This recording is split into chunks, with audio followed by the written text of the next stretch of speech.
Greetings, family. I'm by the fairy spring in Glastonbury. It's quite wild and a bit wet, but strangely nourishing. So, yeah. So, there's a practice that I do, and I want to do it for the children. I do prayer dance, and it's a thing that came to me when Spirit showed me that dancing, or any form of movement, but dancing in particular, when we just allow the body to move, when it's fluid, it's just like a free flow,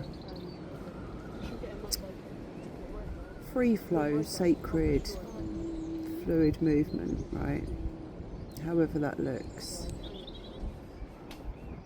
And it's not just releasing energy from our body, it's also anchoring our prayers. The movement is anchoring something new into the grid, into the earth as well. And the earth loves us to dance on her body, right? And to celebrate and to share movement, to move our bodies.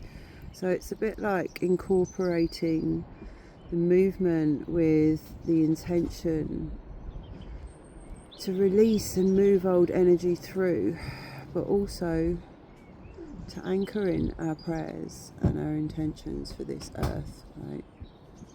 And for our life, but for this earth as well, for the planet, for humanity.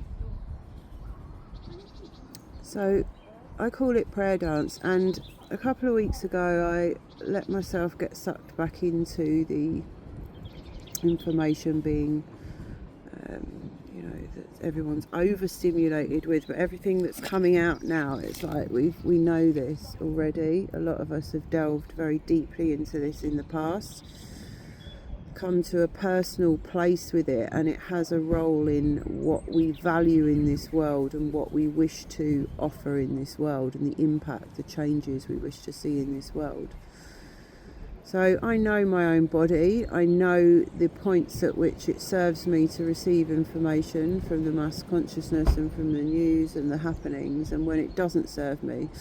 And I got a little bit sucked back into it again a week or two ago, and it put me in a bad place for a couple of days and reminded me why I don't ingest a lot of information and I don't go down rabbit holes anymore. But what it brought through is, and what it's shown me is, that it's bringing up a lot of collective stuff in our individual lives. A lot of people, it's like a wave, it's a momentum, it's a movement. Disclosure movement also washes through parts of our own psyche. It can bring up memories, thoughts and things in our own lives, stuff in our families, in our personal lives, because we're all connected, right? And the truth wave that's coming across this earth, it's unearthing things, structures, ways of being that are no longer supported in a decent, fair, just, new, true earth. So as consciousness raises, we have to have this purge, individually and collectively. Now, there's a lot of outrage that comes through off the back of receiving all the information, a lot of outrage, a lot of grief, a lot of sorrow, a lot of disgust, a lot of desperation, hopelessness, all the things that we naturally feel as a human with a heart when we read what the fuck is happening to the children, right? So all that energy rushing through our bodies, the anger. So I started to dance it out, and I do use that in my personal practice. So I've come up with a concept, an idea, where I want to do a prayer dance for the children and give people, anyone, the opportunity to, or the invitation to, join in their own way, because it's well documented the effect of prayer in whatever form. And when more than one people do it together, when intentions and hearts are joined, it's holding that space for the deepest healing, it's holding that space for transformation. So it's intentional work, it feels good as well. It moves the body, and it's what we can do that's actually useful. And you know, let's just think about ourselves for a moment as well. It doesn't really serve us to be walking around with these feelings inside of us, and the feeling of hopelessness, and that we can't do anything about it. So it's a practice that moves energy through our own body so that we can remain centered, clear and focused on our own lives, on what feels good to us, on what we're creating, and the energy that we are rippling out into this world. It's also a community practice, or a collective practice, or an intentional practice that we can do alone, individually or together, that has an energetic, positive impact in this world.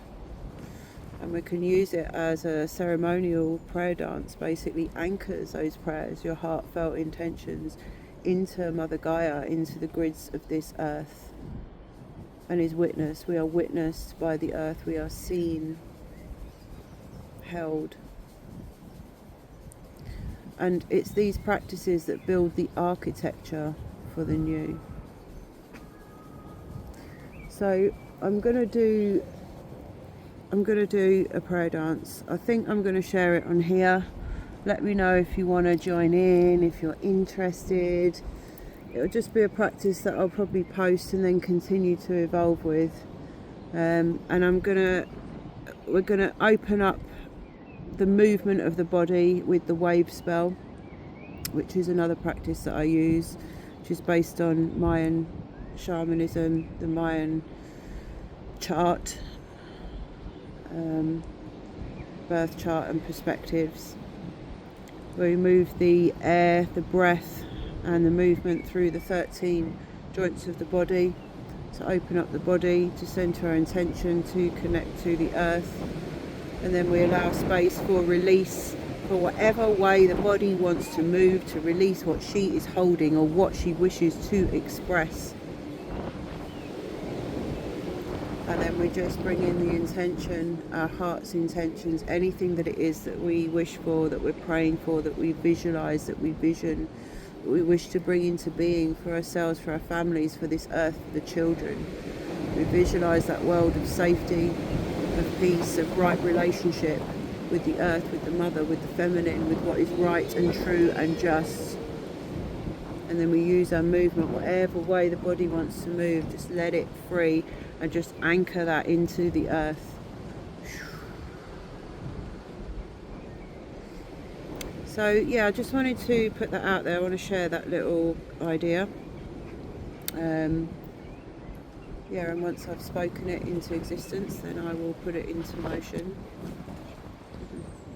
So yeah, if that resonates with you, if you wish to join in, come join and move for the mother, for the children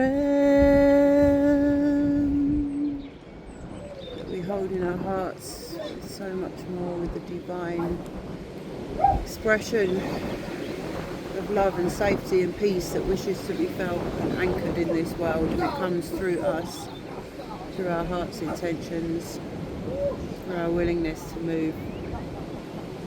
So I love you. Until next time.